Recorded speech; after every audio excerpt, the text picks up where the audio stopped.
morning, guys. Just woke up on our first morning here in Hikkaduwa for this view, which is pretty freaking amazing, to be honest. We're gonna head out to this little beach break down here.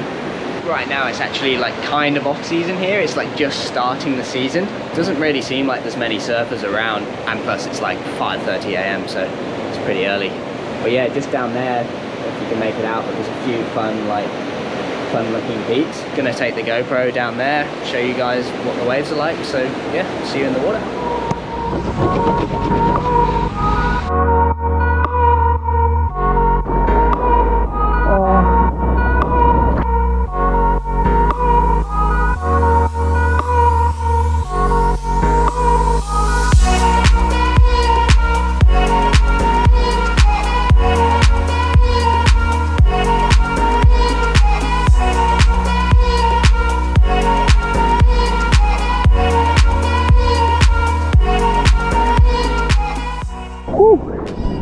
I went through the bow, went through the section, and then got clipped on the way out and fell out the bow, which I don't think that counts as a make, but still finally found a little cover up.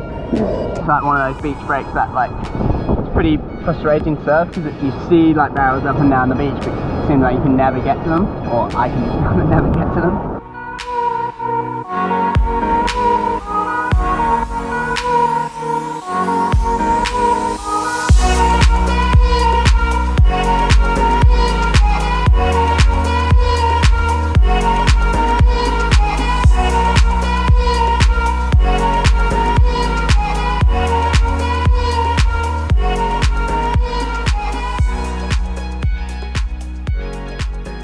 So yeah, I hope that kind of showed you a little bit about what's on offer here. This morning I got out there, I guess whilst it was still glassy, and it was kind of fun.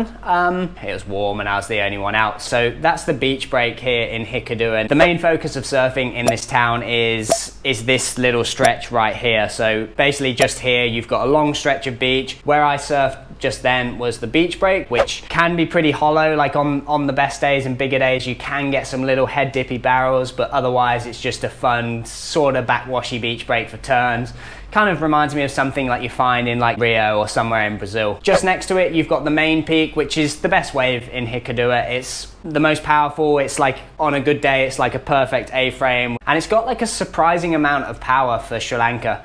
I can remember the first time I surfed it, I paddled out there not really expecting that much, having surfed some of the other waves in this country, and it was really powerful, and yeah, it definitely got rolled around a little bit duck diving. Up and down the coast there's a few other waves you can surf as well, but yeah, I'll let you go and find some of them for yourself. But most of the focus of surfing here is just out here on those two spots. Hikkaduwa is one long street, and on that street you've got all the accommodations, all your restaurants, your bars, basically everything you need for a surf trip. It can be quite lively if you head here in the mid-season, like January, February. It's super busy, it's quite a popular place, there's loads of restaurants, there's good food. You can kind of get everything you want whenever you want, really. And then you've got the surf spots along this beach, so this is the focus, this is where you want to be, really. So yeah, to get around you're kind of just walking up and down the beach, really, and you've got everything you need in this little stretch. If you're staying a little bit further out, you can rent a tuk-tuk and drive that around, or you basically can't walk up and down the street without getting hassled to jump in a tuk-tuk and get a taxi ride. It's only a couple of dollars, to get up and down this street. So getting to Hikkaduwa is pretty straightforward. It's around an hour and a half, 2 hours from Colombo. You can do this via private taxi, which is definitely the best way to get around in Sri Lanka for those long distance journeys.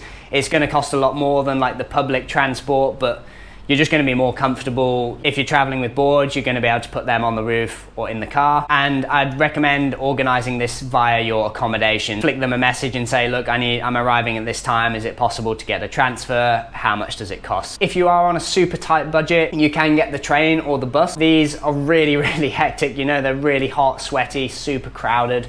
But they literally cost nothing. Me and my sister, we got the train yesterday from Midigama to Hikkaduwa, which is around an hour, hour and a half, and it cost 120 rupees each, which is yeah, as you can see, absolutely nothing. We actually managed to get a seat and wasn't that crowded. So traveling for an hour and a half for like less than $1 is pretty good if you ask me. Yeah, otherwise, if you are comfortable driving in Sri Lanka, you can hire a car to get to Hikkaduwa. To be honest, I'd only recommend doing this if you are comfortable driving, because the roads are hectic and the roads are pretty dangerous. Like some of the overtaking that they do here is pretty next level. Now, we're staying at a place called Copacabana. Now, wicked room. We've got bed here, balcony just out there, beach out front. We've got everything we need. It costs around $25 per night to stay here, which is pretty good. I mean, it's really sick, you know. There's good Wi-Fi, we've got hot shower, breakfast brought to us that we have on the balcony every morning. Came across this place on booking.com. I was just having a look, couldn't really find anywhere, and this place popped up and I was like, wow, that looks cool.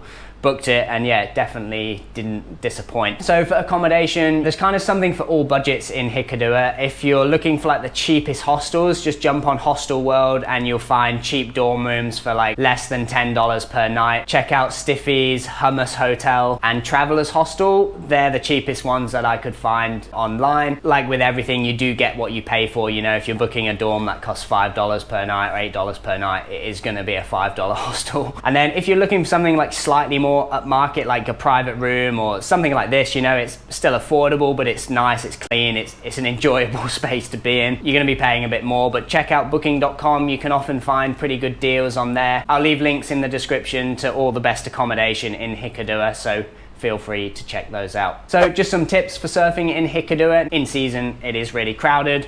It's a really well-known surf town, so it's busy, just like anywhere else in the world. You've got the locals who kind of rule the roost, so respect them. There's also a lot of other traveling surfers as well. It's not somewhere you can come and just get waves on your own. I mean, this stretch of beach just here is really, really long. Kind of the further down there you go, the further you're sacrificing quality. You know, you've got the A-frame reef there, that's really good. A few primary peaks just here. So yeah, you can escape the crowd, I guess, but yeah, definitely don't expect to be surfing on your own. Surprisingly, it is quite powerful. Like for Sri Lanka, the waves here do have a bit more power than some of the other spots in Sri Lanka. So yeah, that's something to bear in mind, especially if you're a beginner or intermediate. If you are, I definitely recommend Aragon Bay over Hikkaduwa. I just think it's more suitable. I've been traveling with my sister, and so she's kind of beginner level, and we found that Baby Point over in Aragon Bay was a lot better than here. I mean, here's like a beach break, and it can be good for beginners, I guess, on small days, but it's quite punchy and like dumpy. So when you've got that mixed in with the wind and the rips, it can be pretty annoying. Whereas over in Aragon, you've got like a nice predictable point. So yeah, they're just a couple of tips for surfing in Hikkaduwa.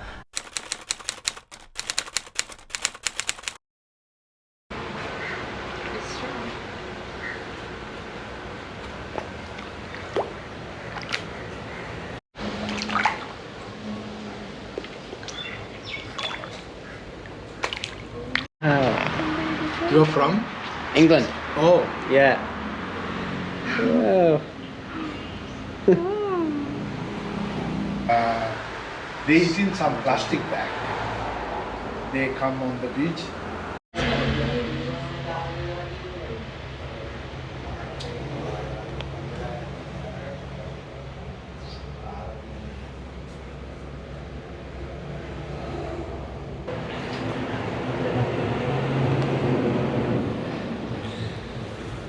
Dan ඉස්සෙල්ලා කලින් දෙන්නෙක් ඇවිල්ලා ගියා.